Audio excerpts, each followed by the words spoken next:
Today's perfect tactics are really interesting. There's two tactics and it's based off Alex Ferguson or Manchester United's most successful period, which was between 2017 and 2013. Rene Meulensteen was then the assistant manager and he has notes basically just explaining the tactical philosophy, the ideas, and we're going to use those notes to create those two perfect Alex Ferguson tactics. And in this video, we're going to have a quick look at the results that we got in Football Manager. We're going to create the tactic and then we're also going to play two games. We've got a game against Arsenal at home, but we also have a Champions League final. So if you are enjoying my type of content, make sure you are subscribed, like this video, leave a comment. All of that is going to help the algorithm and help the channel. Now, let's get stuck in to this video.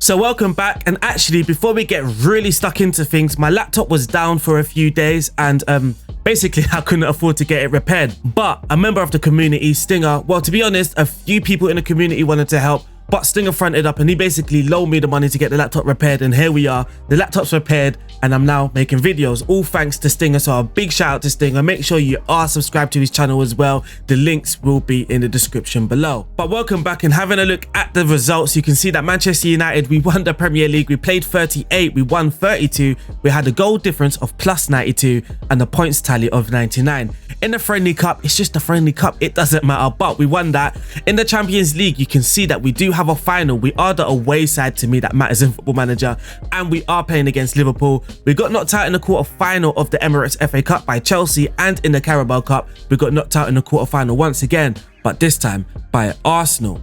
Now, looking at the table in a little bit more detail, you can see that we drew 3 games. Those 3 games that we drawn were all away.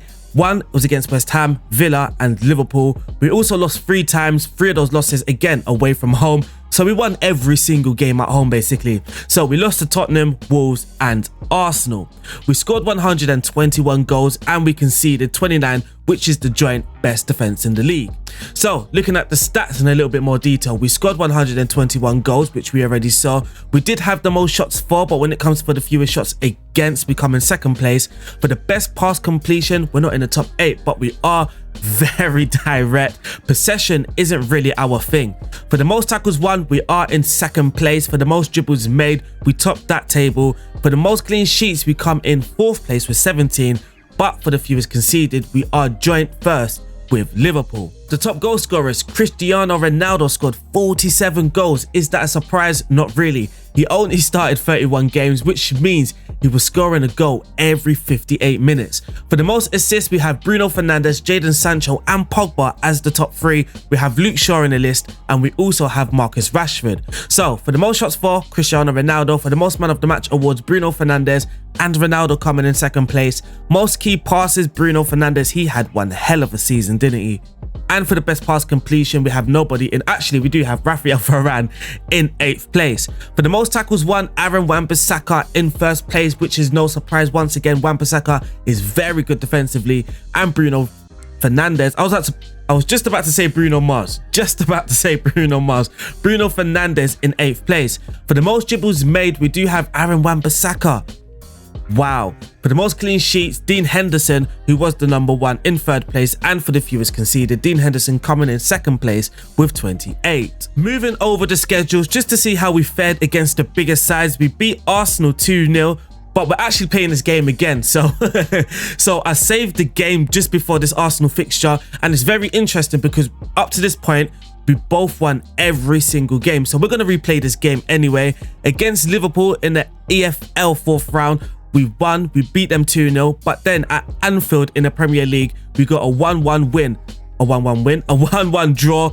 We did go to cautious as well. We used the cautious mentality for that game. Looking at Chelsea, I mean, we smashed them 7-2 at home. Tottenham, if you count them as a big team, I don't. We beat them 2-1. Against Manchester City away, Paulo Dybala got 2, but Cristiano Ronaldo scored a hat-trick. Now, were the other big games? Against Arsenal, I mean, we went to the Emirates and we got smashed. So against Manchester City and against Liverpool, we used the cautious mentality. Against Arsenal, I tried the cautious mentality again, but evidently it really didn't work. We beat Burnley 8-0 as well, and we beat Brighton 6-0 as some of the big scoring games. Against Liverpool at home, we smashed them 3-0. Chelsea at home, we got knocked out in the quarter-final of the FA Cup. You're going to see that we have Frank Kessie, and we're going to explain in just a minute. Against Barcelona, we beat them 3-1 away. We beat them 4-0 at home. Chelsea, we beat them 4-1 away from home. Manchester City, we beat them 2-0 at home, and Tottenham, we lost 2-1 away from home. So you would have noticed that we do have some signings. I just wanted to have fun with it. I wanted to have fun with the save, and really a lot of our players were moaning about leaving. We had Mata moaning, we had Lingard moaning, we had Eric Bailly moaning. Of course, this leaves our team very light, with Mason Greenwood not in the game at all as well. We were really a striker light as well. So in January it was as well. In January, we bought Gonzalo Ramos. For me, absolute fantastic signing. He scored 11 goals in 15 games for us. Frank Kessie is well for a central midfielder, and we also got Gonzalo Inacio. We brought in 2 Portuguese players. The Portuguese link up is well and truly rolling at Manchester United. But that there is, the signings, it wasn't really important. Now looking at the data hub for the attacking efficiency, Manchester United were aggressive and clinical with their approach. Looking at the goal output, we had high quality shooting with strong defending. Looking at the scoring, again, high scoring with high quality shooting. Looking at the defensive efficiency, we were quiet and impenetrable. Looking at the possession, we frequently won the ball, but we were reliable in possession. And looking at the passing, we made, well, fewer passes. Again, we aren't a heavy possession-based side, and with our passing, we just about made it in the accurate side of things. Now, looking at the squad stats, lastly, Cristiano Ronaldo scored 52 goals in all competitions. Marcus Rashford scored 20. Edison Cavani scored 19. Paul Pogba got 13. Fernandes had 12. Gonzalo Ramos, who come in December, had 11. So does Jadon Sancho. Maguire has 9. But that there is all the stats, all the important stats. Now what we're going to do is go to the tactic creating screen and create this tactic from scratch. Well, both of these tactics from scratch.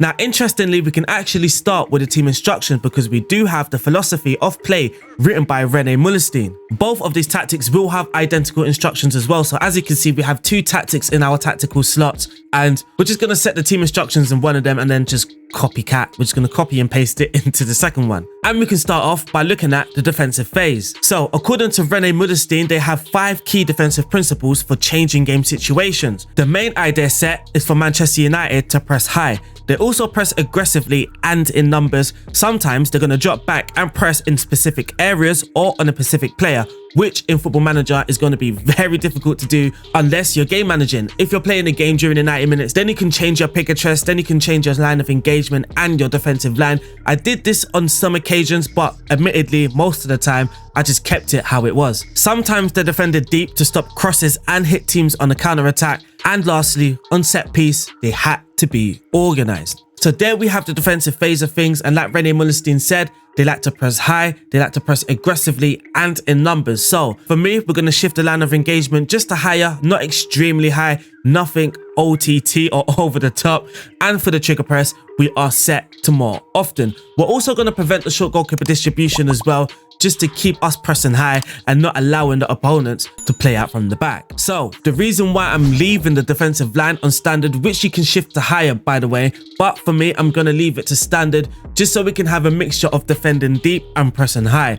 At the front foot, when we're pressing high, we're going to have a high line of engagement, but moments without the ball or longer possessions or longer spells without the ball, we are going to drop or revert to a standard defensive line, and that way we can kind of defend deep, not too deep, but we can kind of defend deep and stop those blocks or stop those crosses from coming in the box, which we can actually defend a little bit more narrow so we can force them out wide and again attempt to stop those crosses from coming inside the box. And lastly, actually get stuck in. Alex Ferguson, or according to Rene Meulensteen, because we are using his notes, they like to press aggressively, so to help with that, we can actually ask the team to get stuck in. And now we can move over to the transition phase. So going back to the notes, and according to Rene Meulensteen, there are 4 key transition phase principles. One is to react quickly after losing the ball. 2, press aggressively or drop into shape.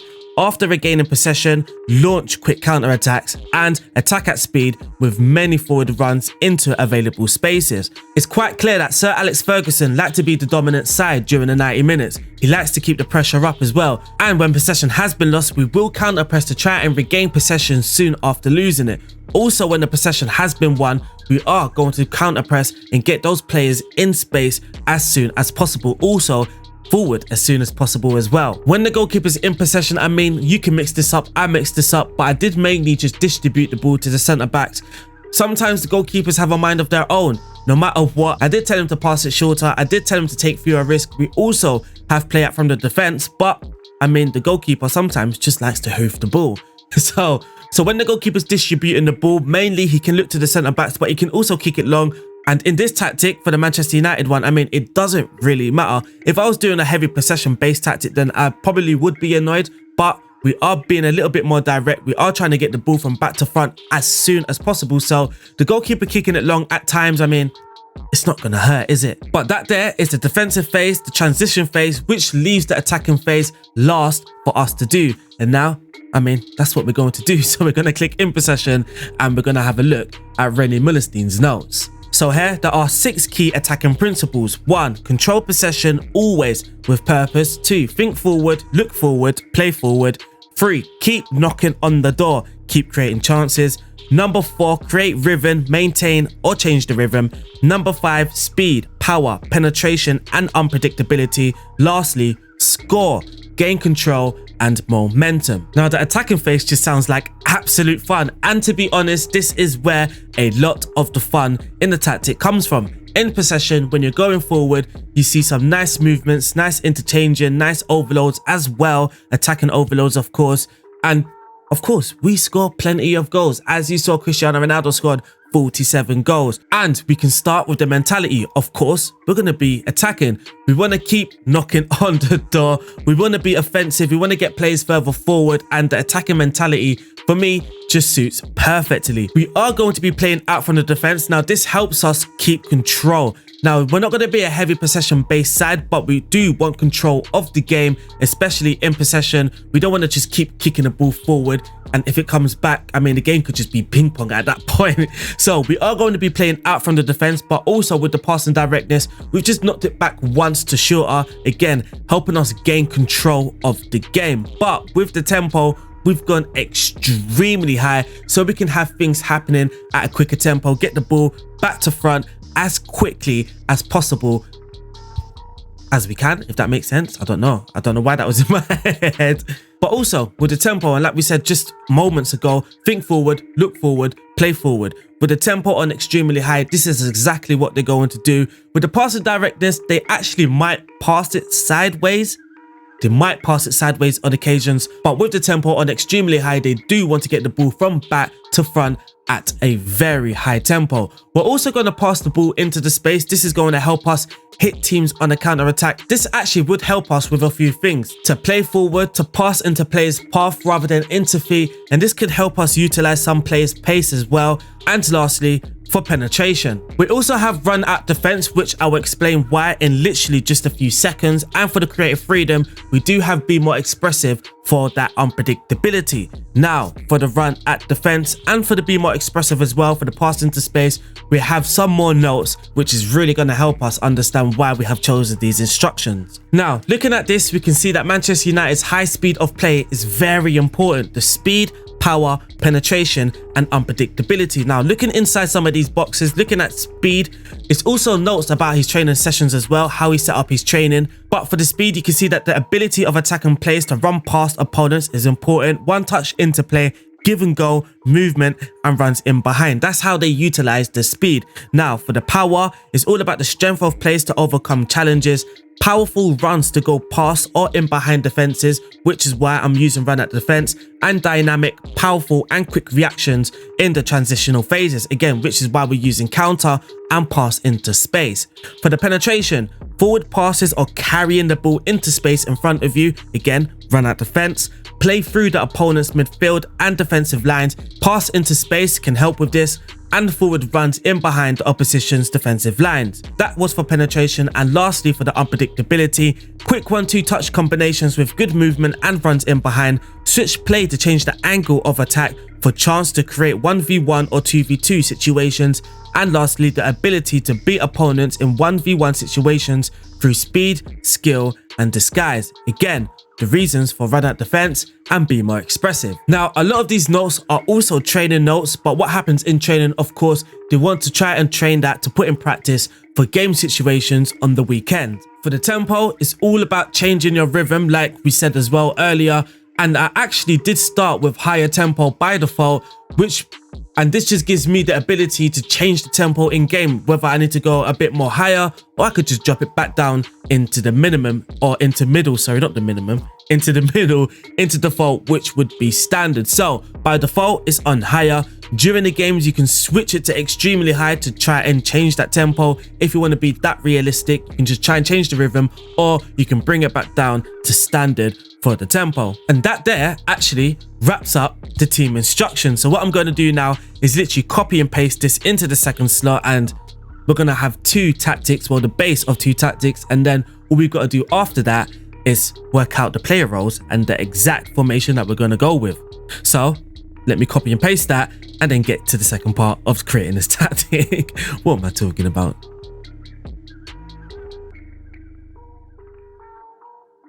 So welcome back. I've done my copy and paste job, and now it's all about setting this formation. And it's really about the formations that you want to go with. Of course, during 2007 and 2013, Sir Alex Ferguson played with many different formations. I mean, there's the 4-4-2, there's the 4-2-3-1, if you can kind of call it that, because during this time, I believe a lot of these formations were kind of asymmetric. And then, of course, there's the 4-4-2 as well. And I believe, especially with Rooney, Tevez and Ronaldo up top, I definitely believe the formations then were asymmetric. And that is exactly what we're going to do. Now, these tactics aren't going to be the exact replication. I mean, it's going to be fairly difficult to achieve that compromise. You're going to come across compromise, and that is exactly what you have to do. Now, we're going to start off with the 4-4-2, and all we've got to do for this asymmetric tactic is move one of these wingers up, and we do have our front three. Now, this is trying to replicate the times when Rooney and Tevez was up top with Ronaldo on the flank, and in midfield you had Carrick, Scholes and Giggs. And that's the tactic I'm going for. It was kind of asymmetric. In defense, it was a 4-4-2. And sometimes what would happen is one of the strikers will actually drop deep rather than Ronaldo on the flanks, because we know Ronaldo, he's more effective when he's up top, roaming around. As soon as Man United win the ball, then they can go on a counter-attack and look for Ronaldo. So a lot of the time, there was actually a very hard-working player dropping back and making it more of a 4-4-2 out of possession, which is something that we can't replicate. Apologies, guys, apologies. But that's just the shape that we're going for, this kind of 4-4-2, 4-3-3. So in goal, we're going to be using a sweeper keeper on the defensive duty, and we're going to tell him to take less risk and pass it shorter. So pass it shorter, take fewer risk, and then put my passing back to shorter. In defense, we do have a central defender who is going to be on stopper. Shout out to Siddiqui for that recommendation there. And this here is, of course, looking at that Vidic role and his defensive partner, the rock defensive partnership here with Vidic and Ferdinand. So we have one central defender who's going to be stopping play, being a bit more aggressive, getting out from the attacking line, defensive line, which means we aren't going to be using the offside trap. And Rio Ferdinand is going to be the ball playing defender on the defensive duty. Now, for Patrice Evra, we're going to be using the wing back on support. For his instructions, we're going to tell him to mark tighter and cross from the byline. The wing back on support is going to be running wide for the ball. He's going to be getting further forward, helping out in midfield.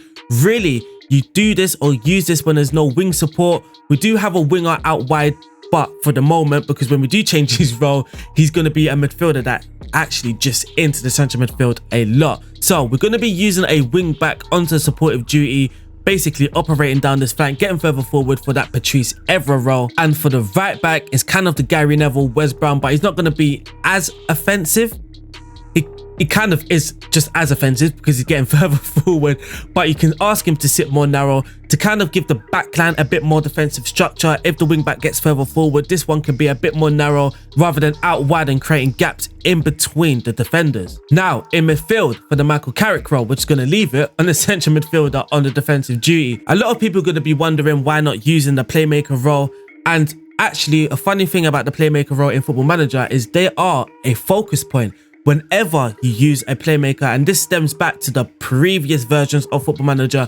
Whenever you allocate or you're using a playmaker, you're actually asking your team to look for that player in the build-up, especially with the deep line playmaker, the regista or the roaming playmaker. When you are building up, a lot of the times your teammates will look for that specific player. And looking at the notes, it was clear to see that Michael Carrick of course had the playing style of a playmaker. He was very good on the ball, distributing the ball as well. He was absolutely top notch, but that doesn't mean he was necessarily a playmaker. So in midfield, we are going to be using a central midfielder on the defensive duty, kind of just stopping the attacks, and similar to the playmaker, he's actually going to be controlling the tempo of the game, similar to what Michael Carrick used to do. So we're going to be using a central midfielder on the defensive duty, but with the Mark tighter instruction.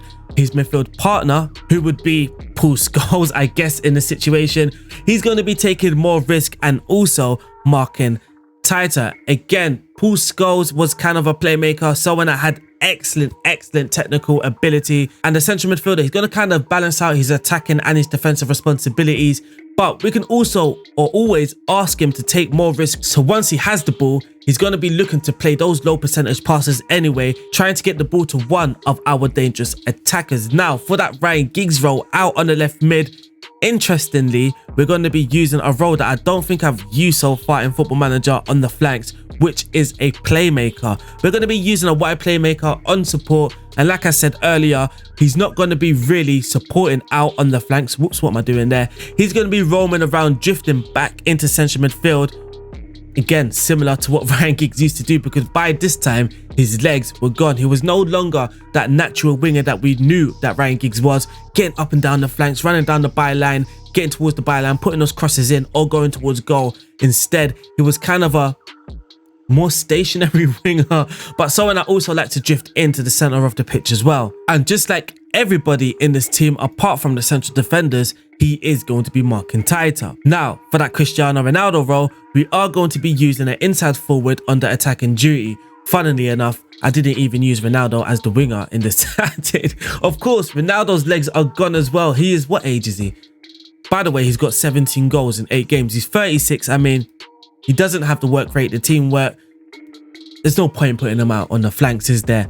But we are using an inside forward on that right flank, replicating that Cristiano Ronaldo role, and we are going to be marking tighter. Now, lastly, for the Tevez and for the Wayne Rooney roles, we are going to be using a deep line forward up top with a pressing forward under attacking duty. The deep line forward, he's going to be dropping back, linking play from the midfield to the attackers, and the pressing forward, he's kind of going to be the main goal scorer in this tactic. The inside forward and the pressing forward, they're going to be the goal scorers, but also the pressing forward works very hard. Wayne Rooney and Tevez are very hard workers. They didn't give the defenders any time, any breathing space, and that is one of the reasons why we are going to be using a pressing forward. Now, we didn't use a pressing forward in both tactics, just this one, and that wraps up the 4-4-2, aka the 4-3-3 by Alex Ferguson, or by myself, replicating the Alex Ferguson tactic. Here is tactic number 1, and now we can move over to tactic number 2.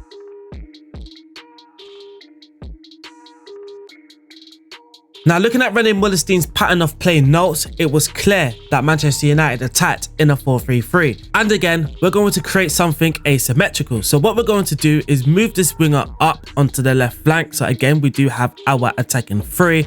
And to make this definitely a 4-3-3, we're going to be using a defensive midfielder. Now, the roles with the defensive line in this formation is slightly different. We do have the same idea of the central defender on stopper with the ball playing defender on defense for that Rio Ferdinand and Vidic partnership. In goal, we do have the super keeper on defender as well.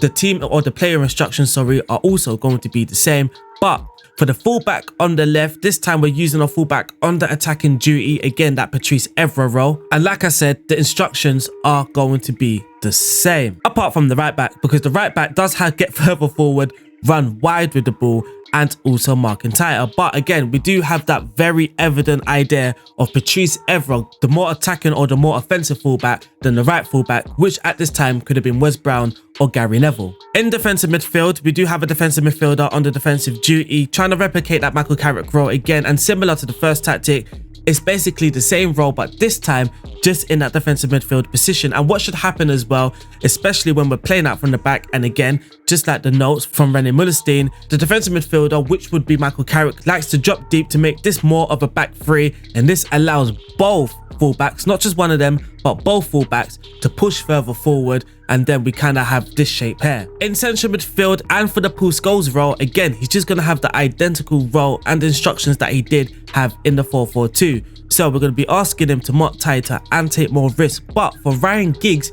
things are going to be a little bit different, because now we're going to be using a Mezzala, the reasons being, looking at these notes and how Manchester United like to break down teams with different defensive shapes, you can see that attacking space in between the defenders is very important. Whether the opposition are defending high, mid or low, they like to attack the space in between the defenders, which is one of the Mezzala specialities. He likes to attack. The Mezzala likes to attack the space between the flank and the centre of the pitch, which more often than not is the space between the defenders. Now, this is not to say that Ryan Giggs was a Mezzala, but this is the reasons why we are using a Mezzala in this case. So, a Mezzala for the Ryan Giggs role, and now we kind of have the Nani role, because this time we're looking at having Nani on the flanks rather than Rooney, Tevez and Ronaldo up top. This time we're kind of looking at having Rooney, Ronaldo and Nani up top. So, the inverted winger, he's going to be taking more risk, getting further forward, crossing more often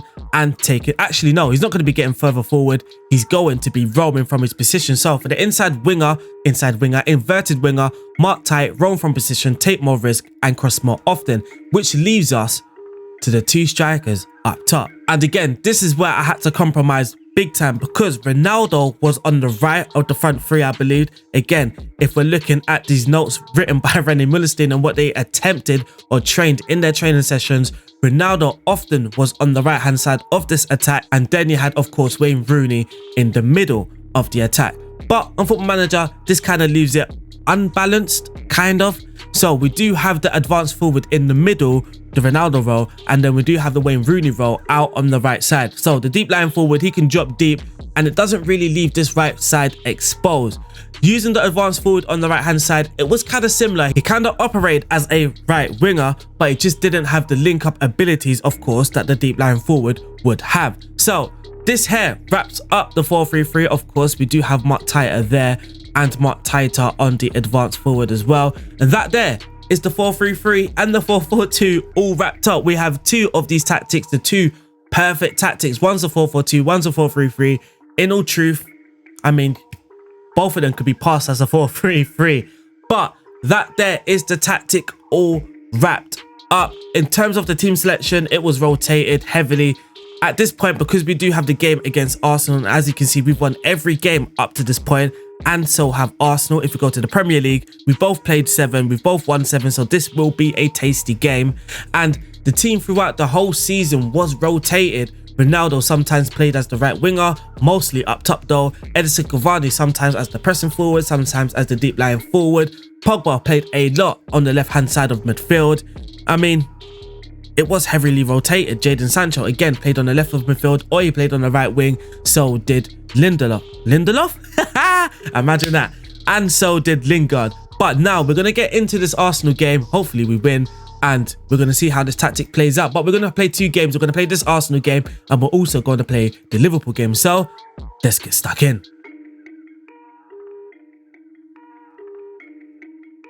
So this is the lineup and the tactic that we're going to go with for the Arsenal game, because I want to use the 4-3-3 against Liverpool. And one thing that you do as well, one thing you can do is what I did as well, which you will see on the screen, is I just use both tactics. I'm not going to lie. But a lot of the times, how I chose which tactic to use is just looking at the opponent's midfield. If they have 3 in midfield, then I usually opted for the 4-3-3 with a DM. But if they had 2 in midfield, like a 3-4-3 with the 2 wingers and just 2 central midfielders, then I would opt for the 4-4-2. Or sometimes, if I use the 4-3-3 a lot of the times, at home against a very bad team, I don't know, a Brighton, Burnley, whatever, then I would go, again, for this 4-4-2. But for the purpose of this video, and because we want to use both tactics, we are going to be using the 4-4-2 against Arsenal, which could end up being very risky. So let's get stuck in. Team talk done. Match preview. I forgot I started using match sounds. Here's Martin Ødegaard with a free kick, but Pogba picks it up. Plays it to Jadon Sancho. Go on, boy. Sancho runs with the ball. Here comes our counter-attack. One of the counter-attacks, and Pogba heads the ball into the net, and already it is 1-0 to Manchester United. Pogba no longer does that. No longer. There's Sancho running with the ball. Towards the byline, just whips it in. Easy finish. Football, Pogba. 1-0 already to the Red Devils. Looks like a free kick here. Who's on it? Paul Pogba.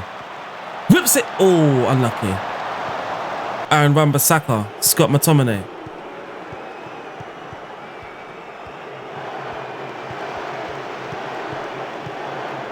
Some controlled possession build up here. Wan-Bissaka now. Maguire. And there's the long kick. But it doesn't matter because Ronaldo wins it. Here's Rashford. Marcus. And it's 2. It's 2-0 to the boys. I'm celebrating. I'm an Arsenal supporter, so.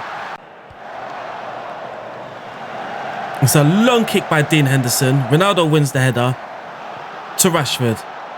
And he coolly slots it in. It's 2-0 to the boys. Here's Pogba, sure now. Making an overlapping run. Those ever overlapping runs. And you can see the right back Carrot on the right. He's a bit more reserved. He's not getting further forward. He's not out here. He's just a bit more central. Sitting more narrow. So we're approaching half-time, and it looks like Man United now have a 3-point advantage in the table. So that is half-time. Manchester United 13 shots with 4 on target to Arsenal's 1 shot on target, 4 shots overall. Martin Odegaard with a corner headed out by Varane. Emile Smith-Rowe for Arsenal plays it to Ben White. Saka driving out Luke Shaw. Tomiyasu.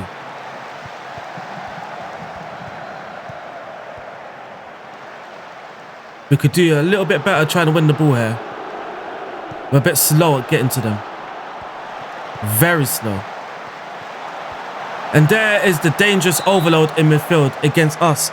So we're playing against 3 of the midfielders, and against our 2, sometimes it can become a little bit difficult.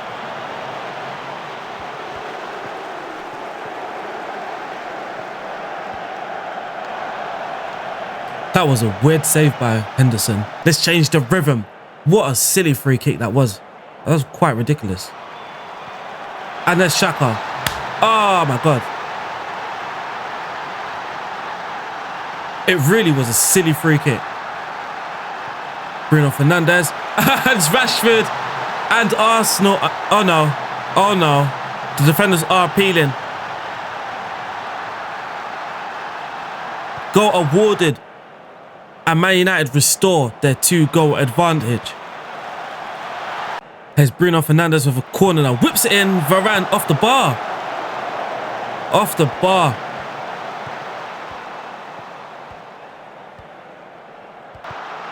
Thomas, Lacazette, Saka. Rashford intercepts. That's the hard-working striker there. But Ronaldo doesn't win the ball. Saka. Pogba. Trust. There it is. Oh, come on, boys. We've got to win the second one. And again, that hole in midfield. Thomas. Yeah, we're getting burnt by this hole in midfield. 3-2 now. Game on. Game on.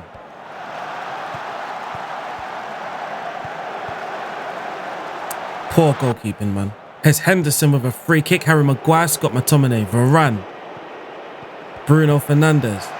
Varane. Pogba. Plays a great ball to Sancho. Go on, boy. Ah. Gotta score that, man.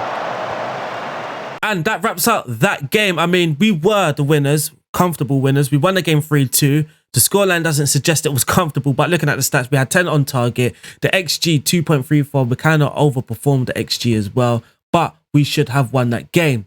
Now, that was one of the matches against Arsenal using the 4-4-2. You can see that the issues are in central midfield, especially when you are playing against a team that has 3 midfielders, and Arsenal have 3 very good midfielders. So, Make sure you keep that in mind. Now we're going to load up that Liverpool game, the Champions League final, the very last game of the season, and see how well the 4-3-3 does. But we will be using that cautious mentality because, you know, it's Liverpool.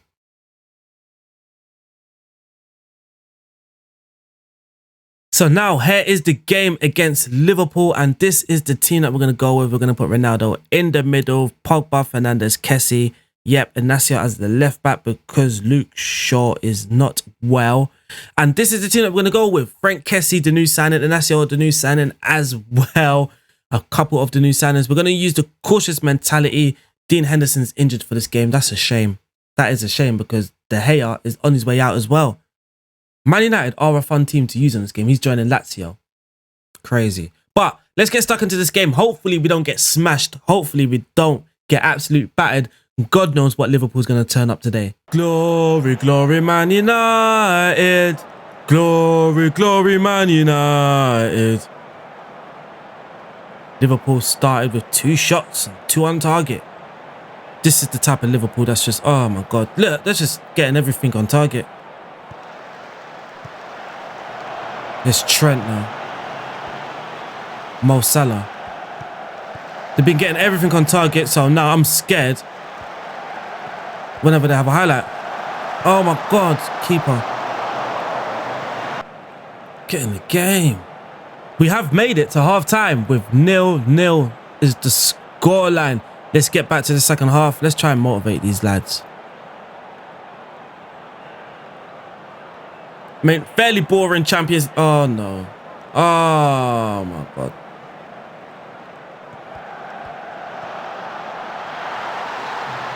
I just knew. But that's when they have highlights like that, attacking throwing, it's a goal.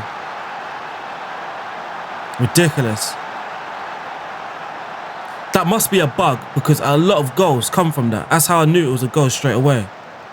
Penalty. Come on.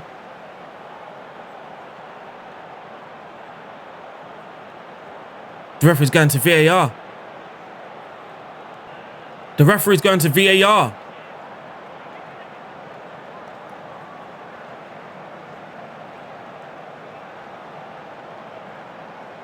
Penalty awarded. Oh my days. I don't want to see this. I don't want to see this. I can't see this.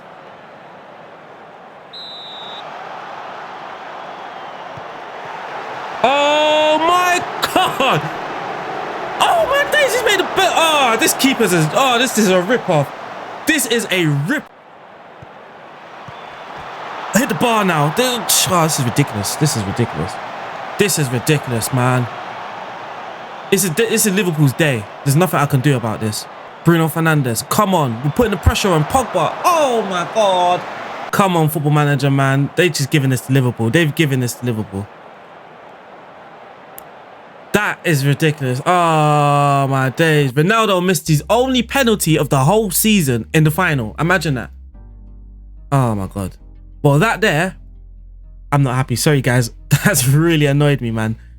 Oh my days, they didn't deserve that. They literally just had that one little highlight and they just scored from a throw-in.